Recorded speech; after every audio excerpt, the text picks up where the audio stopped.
Thank you. Thank you very much. Good evening, ladies and gentlemen. Buenas noches, mis amigos.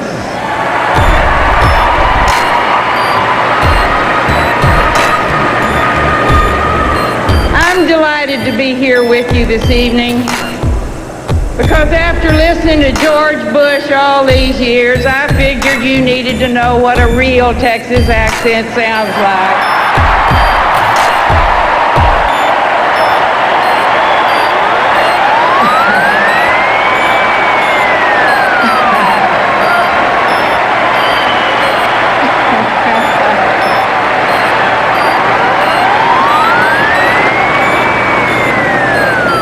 12 years ago, Barbara Jordan, another Texas woman,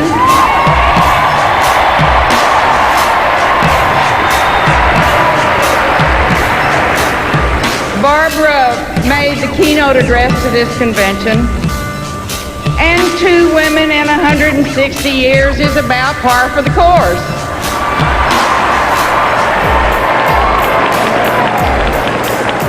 But if you give us a chance, we can perform. After all, Ginger Rogers did everything that Fred Astaire did. She just did it backwards and in high heels.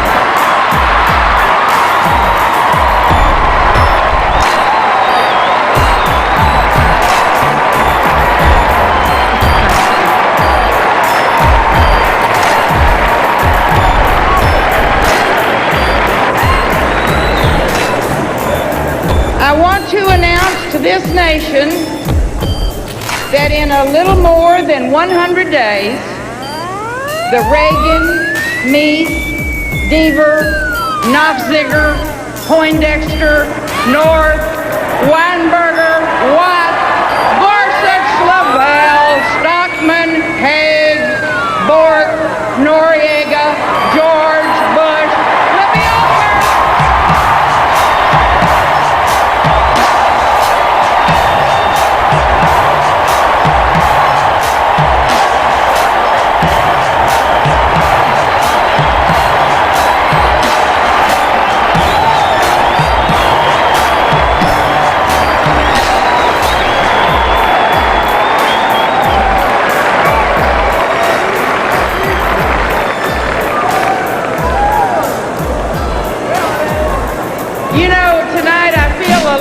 I did when I played basketball in the 8th grade. I thought I looked real cute in my uniform. And then I heard a boy yell from the bleachers, "Make that basket, bird legs."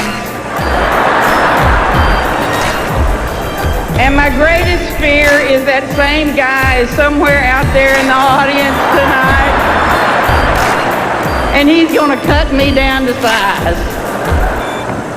Because where I grew up, there really wasn't much tolerance for self-importance, people who put on airs. I was born during the Depression in a little community just outside Waco, and I grew up listening to Franklin Roosevelt on the radio.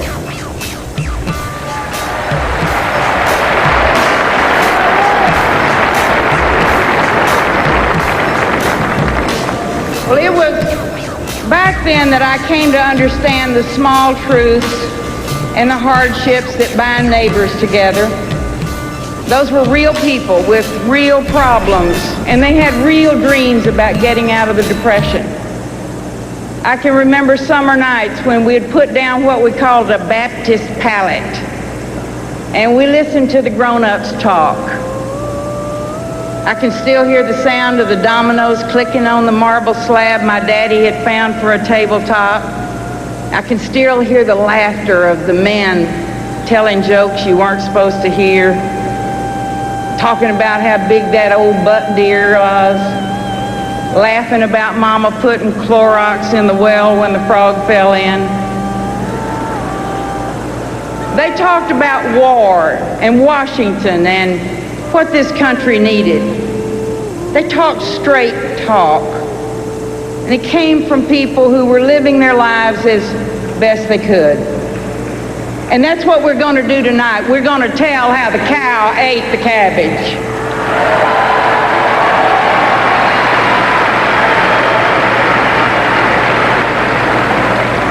I got a letter last week from a young mother in Lorena, Texas, and I want to read part of it to you. She writes, "Our worries go from payday to payday, just like millions of others. And we have two fairly decent incomes, but I worry how I'm going to pay the rising car insurance and food. I pray my kids don't have a growth spurt from August to December so I don't have to buy new jeans. We buy clothes at the budget stores and we have them fray and fade and stretch in the first wash. We ponder and try to figure out how we're going to pay for college and braces and tennis shoes. We don't take vacations and we don't go out to eat. Please don't think me ungrateful. We have jobs and a nice place to live, and we're healthy. We're the people you see every day in the grocery stores. We obey the laws, we pay our taxes, we fly our flags on holidays, and we plod along trying to make it better for ourselves and our children and our parents. We aren't vocal anymore. I think maybe we're too tired. I believe that people like us are forgotten in America." Well, of course you believe you're forgotten, because you have been.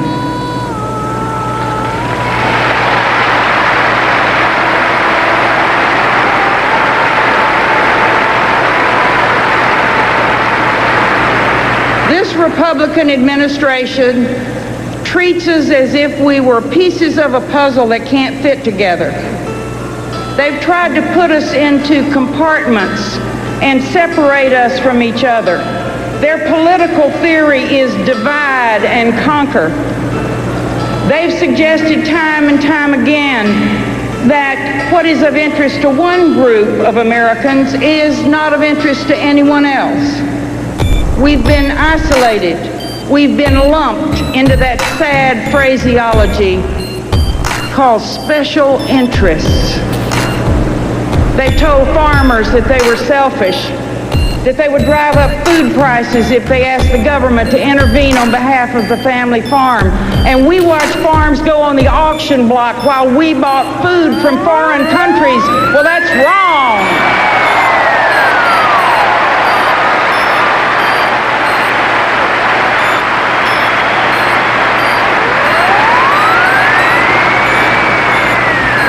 Told working mothers it's all their fault that families are falling apart because they had to go to work to keep their kids in jeans and tennis shoes in college, and they're wrong.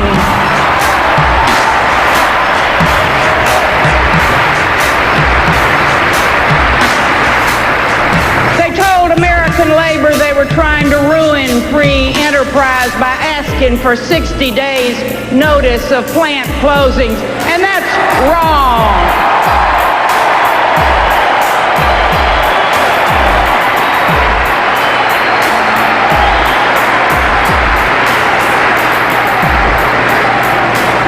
And they told the auto industry and the steel industry and the timber industry and the oil industry, companies being threatened by foreign products flooding this country, that you're protectionist if you think the government should enforce our trade laws, and that is wrong.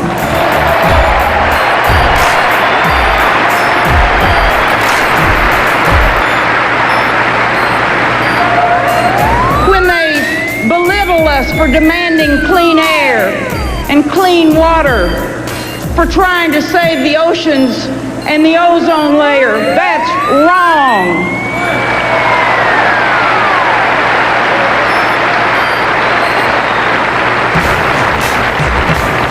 No wonder we feel isolated and confused. We want answers, and their answer is that something is wrong with you. Well, nothing's wrong with you. Nothing's wrong with you that you can't fix in November.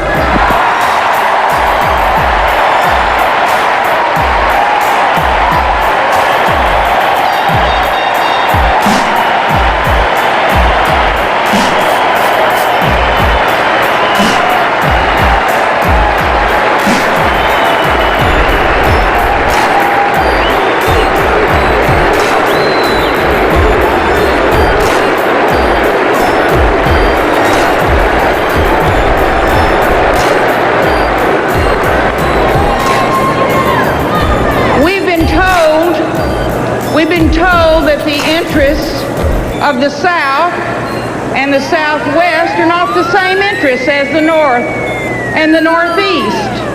They pit one group against the other. They've divided this country. And in our isolation, we think government isn't going to help us. And we're alone in our feelings. We feel forgotten. Well, the fact is that we are not an isolated piece of their puzzle. We are one nation. We are the United States of America.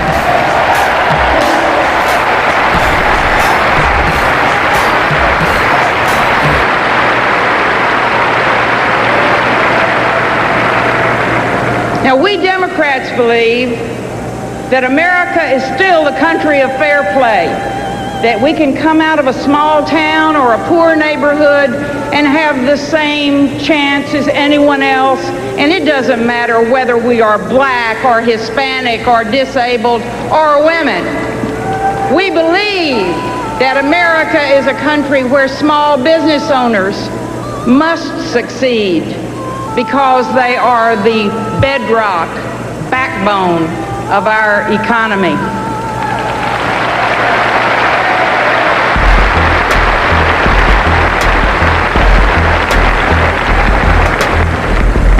We believe that our kids deserve good daycare and public schools.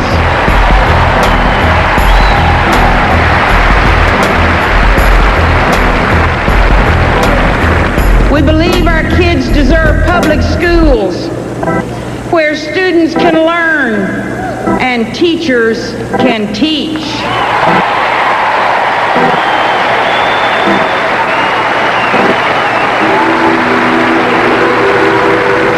And we want to believe that our parents will have a good retirement, and that we will too.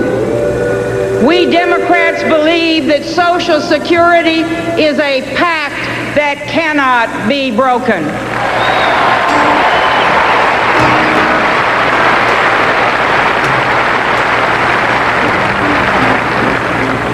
We want to believe that we can live out our lives without the terrible fear that an illness is going to bankrupt us and our children. We Democrats believe that America can overcome any problem, including the dreaded disease called AIDS.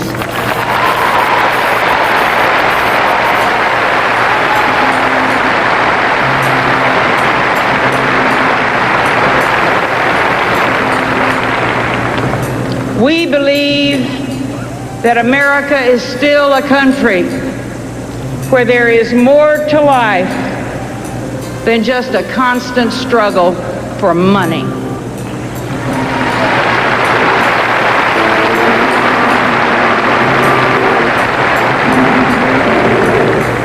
And we believe that America must have leaders who show us that our struggles amount to something and contribute to something larger. Leaders who want us to be all that we can be. We want leaders like Jesse Jackson.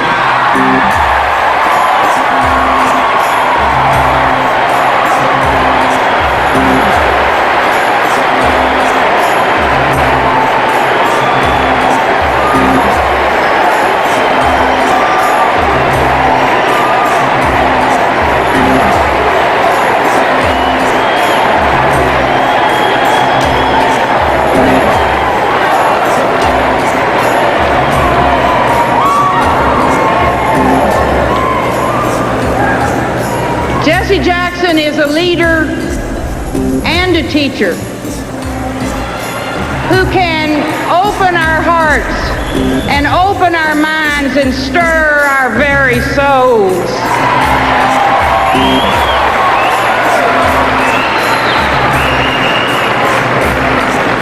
And he has taught us that we are as good as our capacity for caring.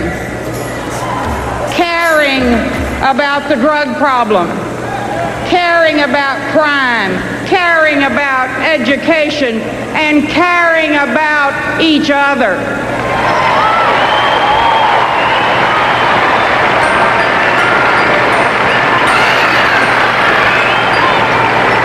Now, in contrast, the greatest nation of the free world has had a leader for 8 straight years that has pretended that he cannot hear our questions over the noise of the helicopter.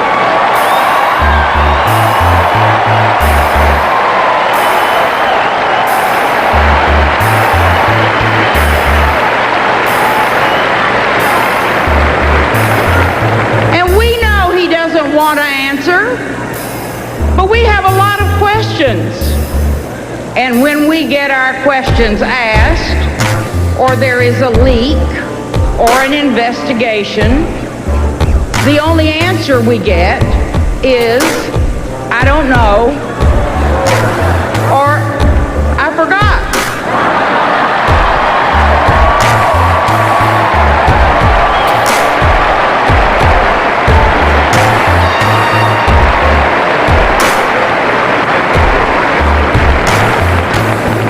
But you wouldn't accept that answer from your children.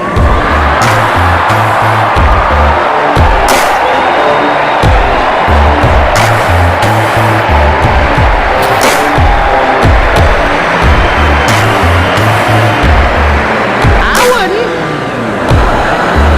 Don't tell me you don't know, or you forgot. We're not going to have the America that we want until we elect leaders who are going to tell the truth.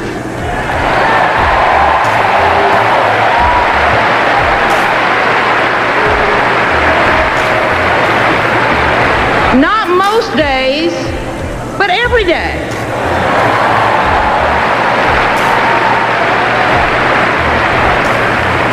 Leaders who don't forget what they don't want to remember. And for 8 straight years, George Bush hasn't displayed the slightest interest in anything we care about.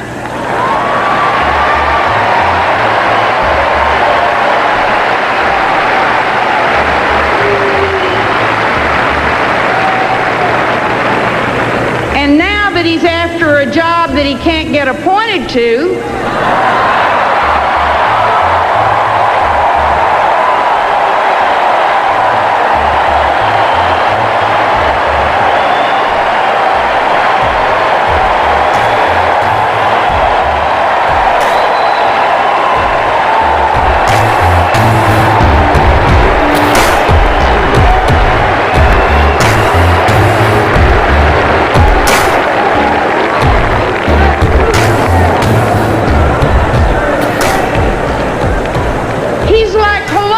discovering America.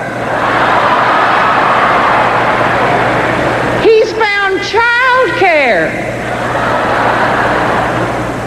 He's found education. Poor George.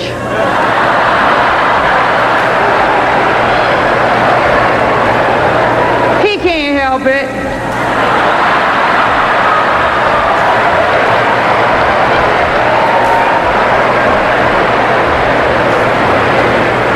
He was born with a silver foot in his mouth.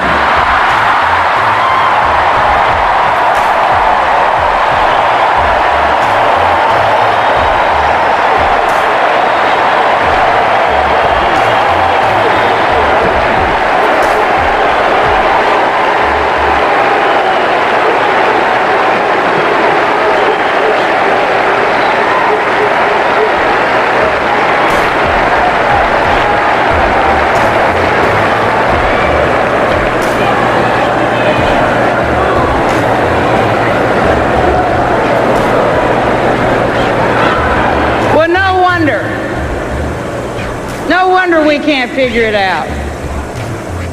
Because the leadership of this nation is telling us one thing on TV and doing something entirely different. They tell us that they're fighting a war against terrorists. And then we find out that the White House is selling arms to the Ayatollah.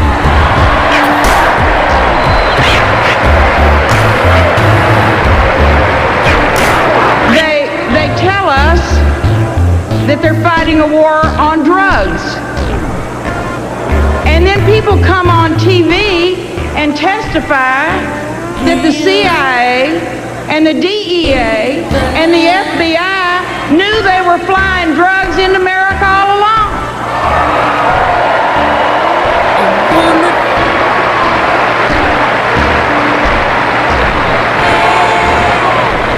And they're negotiating with a dictator who is shoveling cocaine into this country like crazy.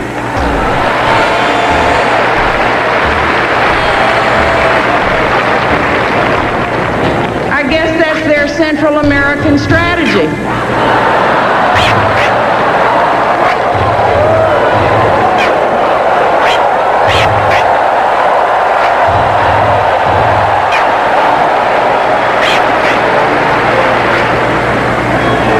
Now they tell us that employment rates are great and that they're for equal opportunity.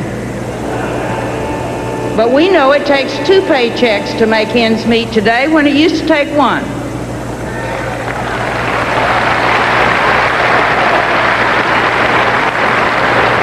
And the opportunity they're so proud of is low-wage, dead-end jobs.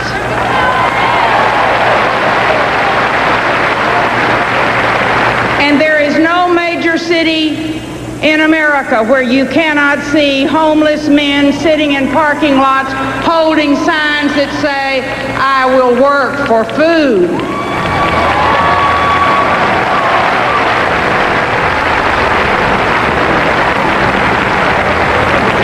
Now, my friends, we really are at a crucial point in American history. Under this administration, we have devoted our resources into making this country a military colossus. But we've let our economic lines of defense fall into disrepair.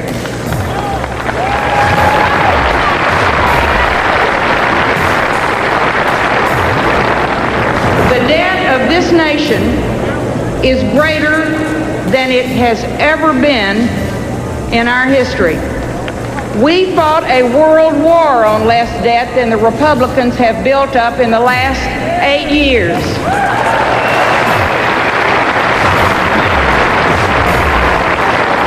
You know, it's kind of like that brother-in-law who drives a flashy new car, but he's always borrowing money from you to make the payments. Well, but let's take what they're proudest of. That is their stand on defense. We Democrats are committed to a strong America, and quite frankly, when our leaders say to us, we need a new weapons system, our inclination is to say, well, they must be right. But when we pay billions for planes that won't fly, billions for tanks that won't fire, and billions for systems that won't work, that old dog won't hunt.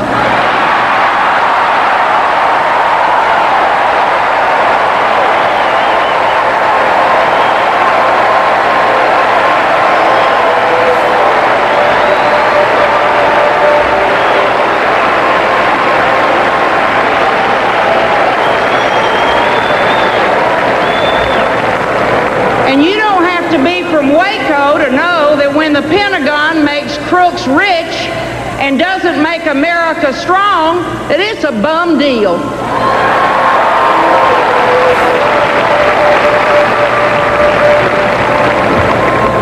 Now I'm going to tell you, I'm really glad that our young people missed the Depression and missed the great big war. But I do regret that they missed the leaders that I knew. Leaders who told us when things were tough and that we'd have to sacrifice, and that these difficulties might last for a while. They didn't tell us things were hard for us because we were different or isolated or special interests. They brought us together, and they gave us a sense of national purpose. They gave us Social Security, and they told us they were setting up a system where we could pay our own money in, and when the time came for our retirement, we could take the money out.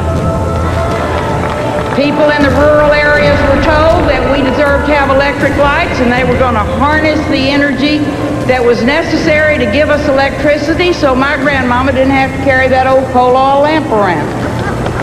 And they told us that they were going to guarantee when we put our money in the bank that the money was going to be there and it was going to be insured. They did not lie to us.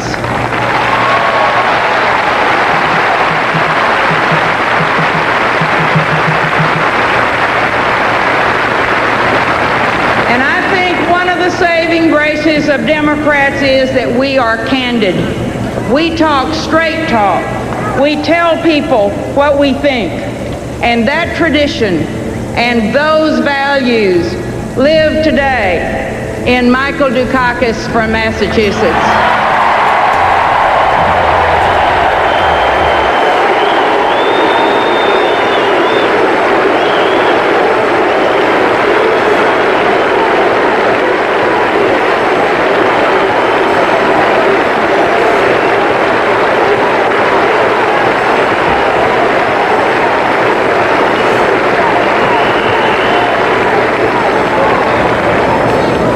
Dukakis knows that this country is on the edge of a great new era, that we're not afraid of change, that we're for thoughtful, truthful, strong leadership. Behind his calm, there's an impatience to unify this country and to get on with the future. His instincts are deeply American. They're tough, and they're generous. And personally, I have to tell you that I have never met a man who had a more remarkable sense about what is really important in life.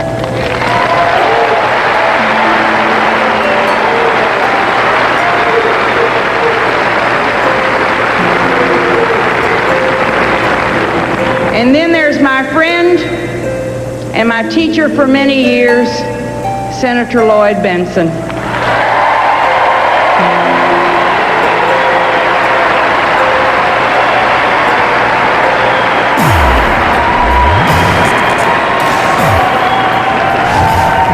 And I couldn't be prouder, both as a Texan and as a Democrat, because Lloyd Bentsen understands America. From the barrio to the boardroom, he knows how to bring us together by regions, by economics, and by example. And he's already beaten George Bush once.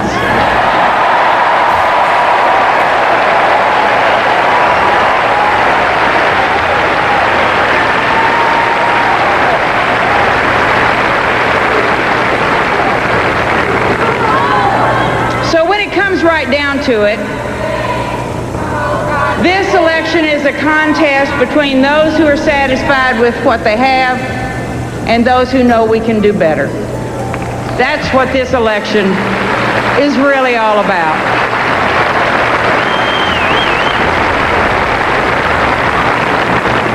It's about the American dream, those who want to keep it for the few, and those who know it must be nurtured and passed along.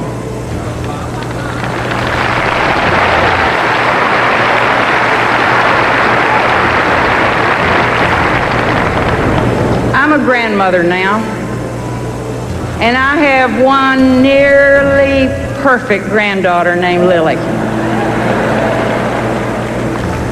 And when I hold that grandbaby, I feel the continuity of life that unites us, that binds generation to generation, that ties us with each other, And sometimes I spread that Baptist pallet out on the floor, and Lily and I roll a ball back and forth. And I think of all the families like mine, like the one in Lorena, Texas, like the ones that nurture children all across America. And as I look at Lily, I know that it is within families that we learn both the need to respect individual human dignity and to work together for our common good. Within our families, within our nation, it is the same. And as I sit there, I wonder if she'll ever grasp the changes I've seen in my life, if she'll ever believe that there was a time when blacks could not drink from public water fountains, when Hispanic children were punished for speaking Spanish in the public schools, and women couldn't vote. I think of all the political fights I've fought and all the compromises I've had to accept as part payment, and I think of all the small victories that have added up to national triumphs, and all the things that would never have happened, and all the people who would have been left behind if we had not reasoned and fought and won those battles together. And I will tell Lily that those triumphs were Democratic Party triumphs.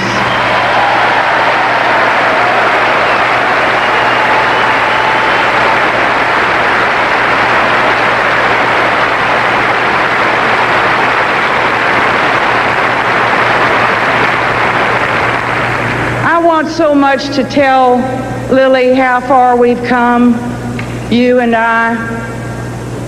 And as the ball rolls back and forth, I want to tell her how very lucky she is. That for all of our difference, we are still the greatest nation on this good earth.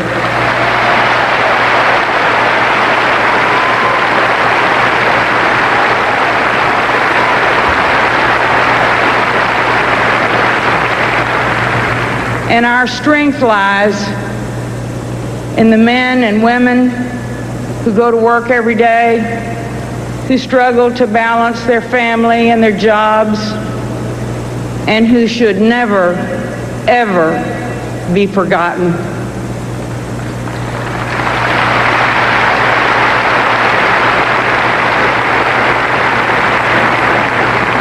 I just hope that, like her grandparents and her great-grandparents before, that Lily goes on to raise her kids with the promise that echoes in homes all across America, that we can do better, and that's what this election is all about. Thank you very much.